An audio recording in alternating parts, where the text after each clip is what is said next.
¿Qué tal? Mi nombre es Juan Emanuel García Galarza, tengo 21 años de edad, estoy estudiando la carrera de Ciencias de la Comunicación de la rama organizacional. Esta es la materia de semiología y estoy en la Universidad Autónoma de Chihuahua. El nombre del docente es René González Nava y el tema de esta ocasión es el signo en acción. Y es que para lograr comprender la teoría de la semiótica tenemos que referirnos al mundo por medio de signos y primero se basa en unidades significativas y en distintas asociaciones que nos permiten realizar de cierta forma unidades para lograr un proceso y darle una construcción o sentido. Entonces, gracias a la asociación puede darse la función de los signos y es más que solo signos en sí. La semiosis, como ya se ha mostrado, es el proceso primordialmente de la acción del signo, es decir, esto que es el proceso en el que algo se torna signo, pero para un organismo. Y se podría decir que es algo para dar un sentido más que nada. Por ejemplo, ante todo puede darse como una acción o un proceso en el que es algo, ya sea dada por una percepción o incluso una idea. También podría llamarse un estímulo y adquiere más que nada una función de signo. Todo se vuelve un signo al final de cuentas y es para alguien o para el proceso de la semiosis y se distingue en la semiótica que puede abarcar en el estudio de un proceso vital para conocerlo. Comprender la semiosis como la acción de los signos requiere que desde ahora se haga una definición más incluso a profundidad y en un aspecto demasiado interesante de la lógica peirciana de Peirce, obviamente. Y es que entre las cosas que se concibe a todo el universo como los fenómenos posibles, ya que pueden llegar a tener cabida, así en la categoría, por ejemplo, en la segunda edad, y es que estarán todos los fenómenos físicos de entre dos o más elementos, y aquellos que no tienen un elemento un tanto simbólico, aunque ciertamente podríamos decir que sean fenómenos de intercambio, de cambio sígnico. La intención es exponer o es dar a conocer el proceso, aislando cada elemento para su análisis, pero sin perder de vista una vinculación bastante intrínseca para el resto del proceso. Y es que cada componente, podríamos decir que ha de ser como, diría Peirce, discriminado de los demás. ¿Por qué discriminado? Porque todas estas relaciones pueden estar comprendidas entre la noción del signo y esta noción debe de ser considerada como la posibilidad de referencia de un objeto o de un hecho presente a un objeto o un hecho no presente. Es algo confuso, pero se puede lograr entender bien de la manera en la que la semiosis o la acción y de ahí la posibilidad de relacionar el proceso. Aquí es la explicación semiótico con la pragmática, más específicamente como la acción que involucra un signo, su mismo objeto y su interpretante, la característica fundamental de los procesos. La semiótica es la naturaleza vital al final de cuentas y es así solo como los seres humanos, quienes somos nosotros, a partir de varios estímulos y sus acontecimientos, elaboran signos para dotar de sentido y significado a toda experiencia habitual, puesto que corresponde más que nada a los procesos y es en un lugar importante en la vida humana y no pues tiene que darse de extrañar que les haya sucedido, por ejemplo, una tensión desde época temprana. El origen, más que nada de la semiótica, se remonta aproximadamente a la cultura griega, que para la cual era una de las tres ramas principales de la medicina y de la cual se lograba comprender tanto el diagnóstico y el pronóstico por los medios de los signos, pero también en su origen, la teoría de los signos se sustenta más que nada en la definición del mismo signo intrínsecamente relacionado, pero con la inferencia, y que hay muchos conceptos al igual claves que para poder fundamentar la teoría de los signos, por ejemplo, como la sensación y prueba, así como también la argumentación sobre lo insondable o inconcebible. Tampoco debe de perderse de vista que el proceso semiostático eh, pues no está tan lejos de un objeto de análisis formal y es una inferencia, por ejemplo, a la vida, y a que la semiosis como experiencia existencial es una transición pura donde los términos están más que nada en relación y no se distinguen uno del otro y ninguno de ellos de la transacción. El pensar en una indagación planteándose por parte de una hipótesis y comprobarlas, incluso el ser desechados por el ejercicio, puede dar una búsqueda de la verdad y es esa la concordancia de un enunciado abstracto con el de un mismo límite ideal para una idea. Esto quiere decir que se tendrá la búsqueda, pero a su vez no se tendrá el fin del paso del tipo de una inferencia que produce un mismo proceso de la semiosis y una abducción incontrolable. Se sugiere más que nada una idea general de la cual la deducción extrae diversas consecuencias. Para nosotros poder interpretar lo que Peirce al acto que da alguien, por ejemplo, sería la relación triádica de la mediación, que no puede reducirse a una simple combinación de relaciones didácticas entre pares de objetos. Sin embargo, parece que este empleo de los términos no es pues del todo preciso. Y es que, por ejemplo, Morris anota muy certeramente que si nosotros logramos definir un signo en un término de mente o pensamiento, no podemos ofrecer un criterio empírico, pero para poder determinar si algo es o no es signo, hasta lograr un criterio satisfactorio sobre cuándo hay mente y cuándo hay pensamiento. Entonces, el trabajo, por ejemplo, de Peirce puede ser comprendido como un mapa que refleja el pensamiento y de una manera en la que estructuramos nuestras ideas. Por ejemplo, ya se ha visto que la acción del signo es posiblemente mediante el pensamiento inferencial. Entonces, es cuando se habla y se entiende que la acción semiótica es una acción del pensamiento y la función del mismo pensamiento es producir hábitos de acción. Esto de parte de las creencias, obviamente personales. Entonces, es así que hay un elemento intuitivo por parte de la filosofía que resulta de de una gran importancia para el estudio de la lógica y de la teoría del conocimiento.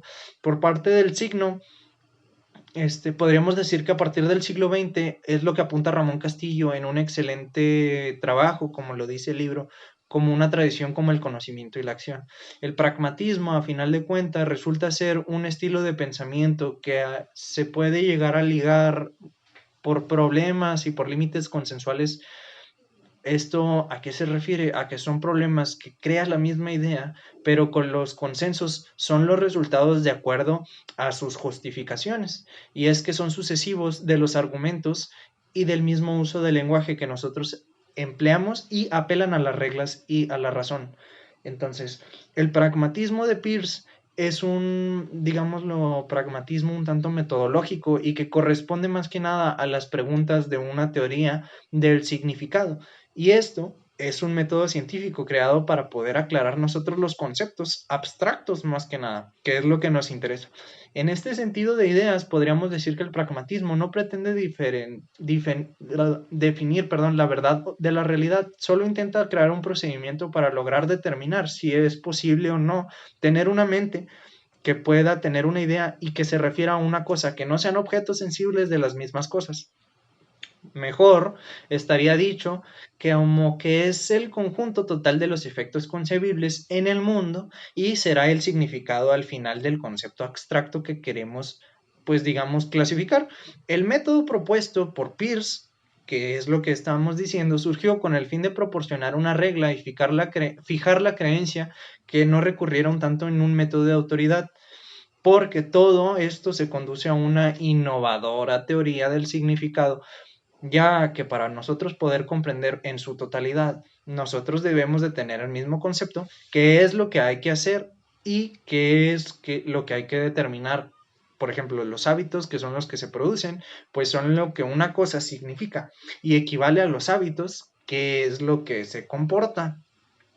En conclusión, para saber qué ideas tenemos en la mente, pues es necesario conocer la relación de tales ideas que tenemos con los efectos de las mismas en cuestiones sensibles y que seamos capaces de identificar con el mundo cada idea de nosotros, aunque es algo posible si imaginamos tener otra idea, nos engañamos a nosotros mismos, puesto que la única función del pensamiento, al final de cuentas, es establecer reglas prácticas de acción.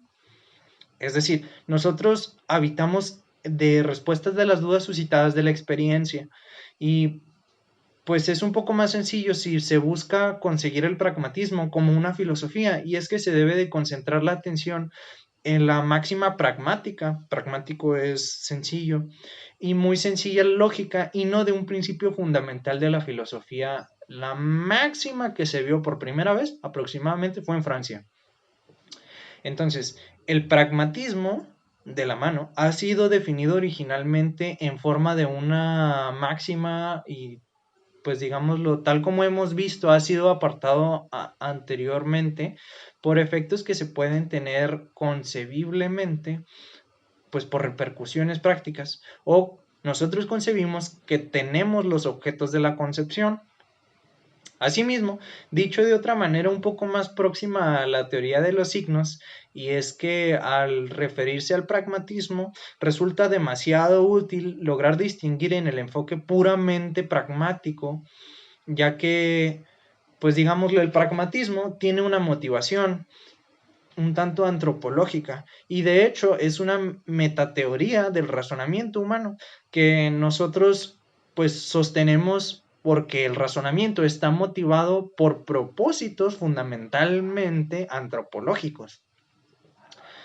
Lo pragmatista difiere un tanto del práctico porque pues se presupone a una base sólida de la racionalidad y que vincula la cognición con un propósito un tanto humano y definido de la pragmática.